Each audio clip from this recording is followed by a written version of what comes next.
شیخ میرے شوہر کے نانا کم و بیش 50-60 سال قبل فلپس کمپنی کا شیئر لیے تھے. جی وہ تو حیات سے نہیں ہیں، ان کے نواسی موجود ہیں.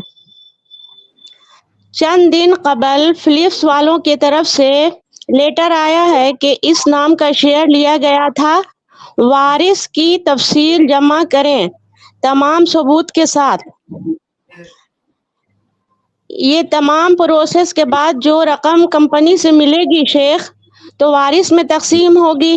کیا اس شیئر کا پروفٹ جائز ہوگا یا صرف اصلی رقم جتنے کی انہوں نے شیئر لی تھی؟ رہنمائی فرمائیں. جی جزاکم اللہ خیرن. شیخ بہن کا سوال جو ہے اس میں دو تین بیسک باتیں ہیں. پہلی بات تو شیئر لینے کا کیا حکم ہے اس کو پہلے جاننا ضروری ہوتا ہے. باقی شیئر میں جو پرافٹ بعد میں ملا ہے اس کا مسئلہ بعد میں آئے گا. تو مجھے نہیں معلوم جس کمپنی کا بہن ذکر کر رہی ہیں، مجھے اس کمپنی کی تفصیلات نہیں پتا ہے کہ اس کا بزنس کیسا ہے، حلال ہے کہ حرام ہے. اگر کوئی آدمی کسی کمپنی میں شیئر لینا چاہتا ہے تو اس کمپنی کا جو بزنس ہے، جو کاروبار ہے، وہ حلال چیز کا کاروبار ہونا چاہیے. اسی طرح سے اس بزنس کے اندر کسی حرام کام کی آمیزش نہیں ہونی چاہیے.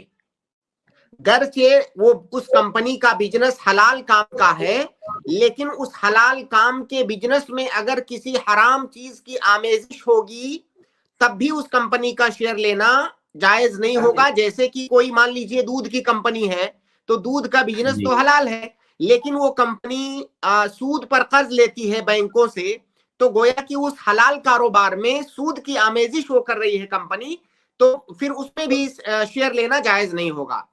تو کسی ایسی ہی کمپنی کا شیئر لینا جائز ہے جس کمپنی کا کاروبار بھی حلال ہو، اس کاروبار میں کسی حرام چیز کی آمیزش نہ ہو. تو ان شرطوں کے ساتھ کسی کمپنی کا شیئر لینا جائز ہوگا. تو سب سے پہلے اس بات کو سمجھ لیں. دوسری بات، اگر کسی نے فرض کیجئے کسی حرام کمپنی کا شیئر خریدا ہے، ایسی کمپنی کا شیئر خریدا ہے جس میں شیئر خریدنا جائز نہیں ہے، جو کہ شریعت کے معیار پر پورا نہیں اترتا ہے، اس کا شیئر کسی نے خرید لیا، تو اس نے تو حرام کام کیا. اس نے ایسا کیا، لیکن اس آدمی کی وفات ہو گئی. اب اس آدمی کی وفات ہونے کے بعد وہ کمپنی اس شیئر کا جو پرافٹ آ رہا ہے وہ پرافٹ دے رہی ہے، تو کیا ایسی صورت میں اس حرام شیئر کا پرافٹ اس کے ورثہ کے لیے لینا جائز ہوگا یا نہیں جائز ہوگا؟ اس کو جاننے سے پہلے ایک بات اور سمجھ لیں کہ اگر کسی نے حلال کمپنی کا شیئر لیا ہوا ہے، حلال شیئر لیا ہوا ہے، تب تو کوئی اشکال ہی نہیں ہے کہ اگر اس شیئر لینے والے کی وفات ہو گئی تو اس کا جو بھی پرافٹ آئے گا یا شیئر کا جو بھی کیپٹل ہے وہ اس کے ورثہ میں اسی طرح تقسیم ہوگا جس طرح سے اس کی بقیہ جائیداد تقسیم ہوتی ہے.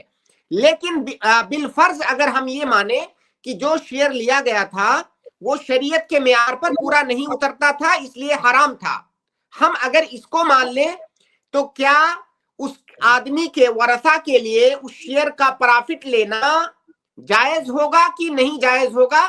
یہ زیادہ اہم سوال ہے اس وقت. اس کا جواب یہ ہے کہ اس آدمی کے ورثہ کے لیے اس شیئر کا پرافٹ لینا یہ جائز ہوگا. جائز کیوں ہوگا؟ جبکہ اس آدمی کے لیے جس آدمی نے حرام شیئر خریدا تھا اس آدمی کے لیے اس شیئر کا پرافٹ لینا جائز نہیں ہوتا، لیکن جب اس کی وفات ہو گئی تو اس کے ورثہ کے لیے اس شیئر کا پرافٹ لینا یہ جائز ہوگا، اور اس شیئر کا جو پرافٹ ہے اس میت کا ترکہ شمار کیا جائے گا. جس طرح سے اس کا سارا ترکہ اس کے وارثین میں تقسیم ہوگا اسی طرح سے اس کی پرافٹ بھی اس کے وارثین میں اپنے اپنے حصے کے اعتبار سے تقسیم ہوگی. تو سوال یہ ہے کہ جب اس کی پرافٹ اس اصل مالک کے لیے جائز نہیں تھی تو اس کے ورثہ کے لیے جائز کیسے ہو جائے گی؟ یہ اشکال یا یہ سوال ذہن میں کسی کے آ سکتا ہے. اس کا جواب یہ ہے کہ جو مال حرام ہوتا ہے اس کی دو قسمیں ہوتی ہیں. کبھی تو کوئی مال حرام لنفسی ہی ہوتا ہے، حرام لعینہ ہی، یعنی وہ مال ایسا ہے کہ وہ اس مال کے اندر ہی حرمت پائی جا رہی ہے، فی نفسی ہی وہ مال ہی حرام ہے. جیسے مان لیجئے شراب، تو شراب حرام ہے. تو اگر کوئی مال حرام لعینہ ہی ہے تو وہ تمام لوگوں کے لیے حرام ہے، چاہے اس کا مالک ہو اس کے لیے بھی حرام ہے، جو اس کا مالک نہیں ہے دوسرے لوگ ہیں اس کے لیے بھی، ان کے لیے بھی حرام ہے.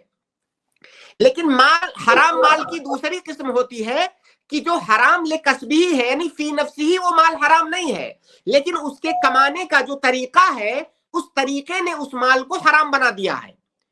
جیسے کہ کوئی کہیں سے آپ کو سود کی رقم ملتی ہے، یا کسی حرام کمپنی میں لگائے ہوئے شیئر کا جو پرافٹ ملتا ہے، تو یہ حرام لعینہ ہی نہیں ہے. وہ جو نوٹ ملتا ہے آپ کو اس کمپنی سے، وہ نوٹ حرام نہیں ہے، بلکہ اس کے حاصل کرنے کا جو طریقہ ہے اس نے حرام بنا دیا ہے. تو اگر کوئی مال حرام لکسبہ ہے، یعنی حاصل کرنے کے طریقے کی وجہ سے وہ مال حرام ہو رہا ہے، تو اس کمانے والے آدمی کے لیے تو وہ مال حرام ہوگا، لیکن دوسروں کے لیے وہ مال حرام نہیں ہوگا. تو یہ جو شیئر ہے، اگر بالفرض مانے کہ وہ شیئر حرام کمپنی میں لگایا گیا تھا اور اس کا جو پرافٹ آیا ہے، اس کا جو اصل مالک تھا شیئر خریدنے والا، اس کے لیے تو حرام ہے کیونکہ اس نے حرام طریقے سے اسے کمایا.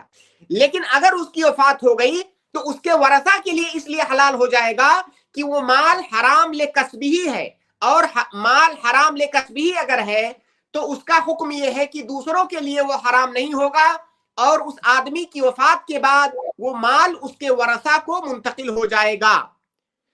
تو آپ دو چیزیں دیکھیں کہ اگر وہ کمپنی، آپ پہلی بات تو یہ پتہ کریں کہ وہ کمپنی حلال تھی کہ نہیں. اگر حلال تھی تب تو کوئی مسئلہ ہی نہیں ہے، اس کے جو بھی ورثہ ان کے تھے ان کے ورثہ کے درمیان وہ مال تقسیم ہو جائے گا. اور اگر بالفرض وہ کمپنی حرام بھی تھی تب بھی اس کا جو شیئر تھا اس سے جو پرافٹ ملے گا وہ ورثہ کو منتقل ہو جائے گا ترکہ کی حیثیت سے، اور وہ لوگ اس کو آپس میں تقسیم کر لیں گے.